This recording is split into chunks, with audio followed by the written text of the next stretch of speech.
Continuamos entonces con el flujo de efectivo. Entonces, una vez hemos incorporado en el flujo de efectivo de la financiación el cambio en la deuda, entonces debemos hacer lo propio con el cambio en el patrimonio. Vemos que el inversionista coloca 250 unidades monetarias, es lo único que coloca y por supuesto es un flujo positivo. No hay más aportes de capital del accionista, o sea que estas celdas de aquí están en cero. Y por supuesto restamos los dividendos, si los hubiere, que ya calculamos en la línea 118. Entonces simplemente copiamos estos valores hasta el último periodo. Están en cero, por supuesto, porque esta es la decisión que hemos tomado, pero si no estuvieran en cero, sino en 1, entonces estos dividendos serían iguales al flujo de caja del accionista. Si los dejamos en 2, que no entregamos dividendos durante la vida del proyecto, pues podemos calcular cómo va evolucionando el efectivo periodo a periodo. El efectivo en el periodo 0, digamos, los aportes de deuda y de patrimonio se gastan en la inversión, por lo tanto, pues son neutros. No tenemos un efectivo del periodo anterior, porque la empresa no existe, entonces básicamente el valor del efectivo al final del periodo 0 o en el periodo 0 es 0. Al siguiente periodo, la operación de la empresa nos da, o del proyecto nos da 37.61, al que le sumamos el efectivo con el que terminamos en el periodo anterior, ¿sí? 0. Entonces nos da 37.61 y así sucesivamente vamos incorporando los efectivos con los que hemos terminado. Y aquí vemos que efectivamente, como no hemos retirado ningún dinero de la empresa vía dividendos, entonces simplemente el efectivo se va acumulando. Una vez tomemos la decisión y supongamos que el dividendo que entregamos es igual al flujo de caja del accionista, así digamos no tenga una lógica clara ese concepto, vemos cuál es el impacto. El impacto es que a través de dividendos le estamos sacando todo el efectivo a la compañía y eso nos muestra que el flujo de caja del accionista sí tiene un sentido real, ¿sí? Muestra realmente cuánto efectivo va acumulando la compañía. En este caso, al retirarlo, pues simplemente dejamos que el efectivo periodo a periodo se convierta en 0. Entonces ya con este cálculo del flujo de efectivo indirecto podemos estimar cómo se ve el balance en libros. Entonces ya tenemos el primer cálculo, el efectivo del periodo. Podemos proyectarlo. Luego tenemos cómo evoluciona el capital de trabajo neto operativo. Entonces también lo tenemos incorporado en la parte superior.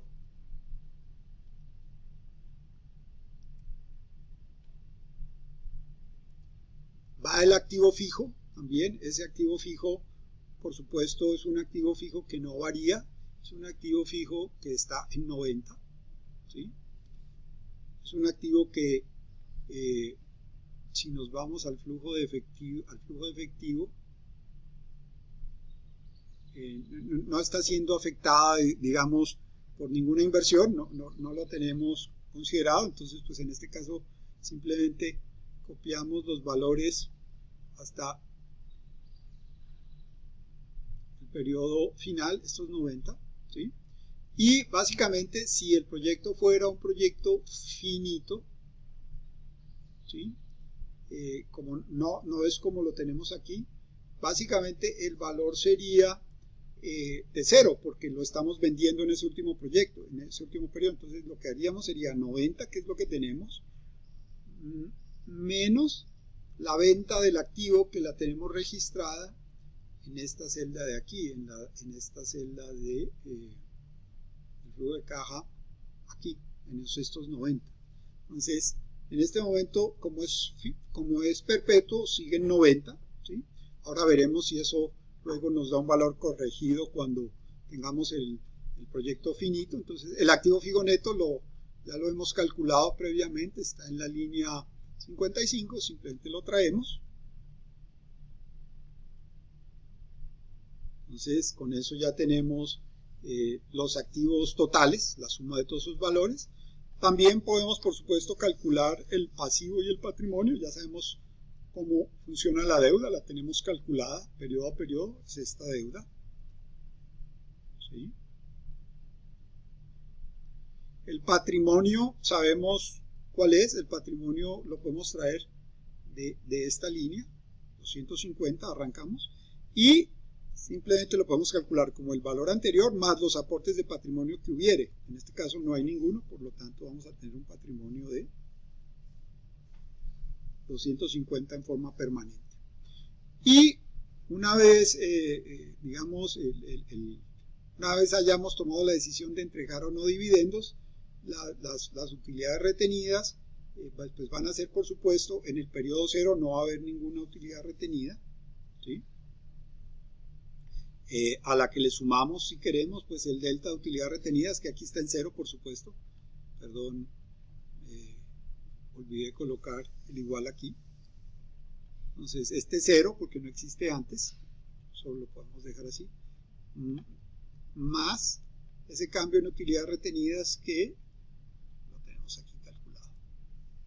Entonces, el siguiente periodo sería el valor de utilidades retenidas más las utilidades retenidas que tenía aquí. Entonces me da menos 20,06. Y fíjense que aquí ya tenemos el balance ajustado. ¿Sí ven? Total activos igual a total pasivos y patrimonio. Entonces lo hicimos de forma correcta. Veamos si se mantiene la igualdad en el caso de un proyecto finito. O sea, simplemente vamos a cambiar 1 y si hubiera algún ajuste para realizar, lo realizaríamos. 1. Efectivamente está corregido. Fíjense que al finalizar el último periodo, en el caso del proyecto finito, pues claro, no hay ningún balance porque todo se liquida, ¿sí? Entonces todos los aportes se recuperan, entonces por lo tanto quedamos en cero. Pues ya tenemos aquí el cálculo del balance en libros.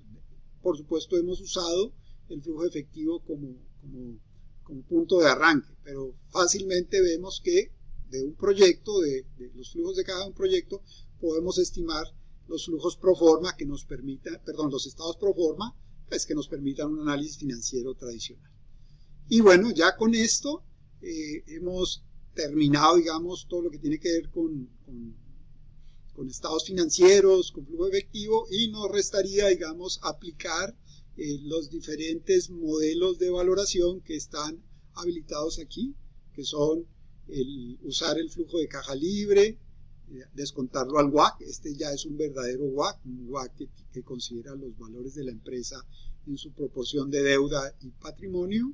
Lo mismo en el flujo de caja del accionista.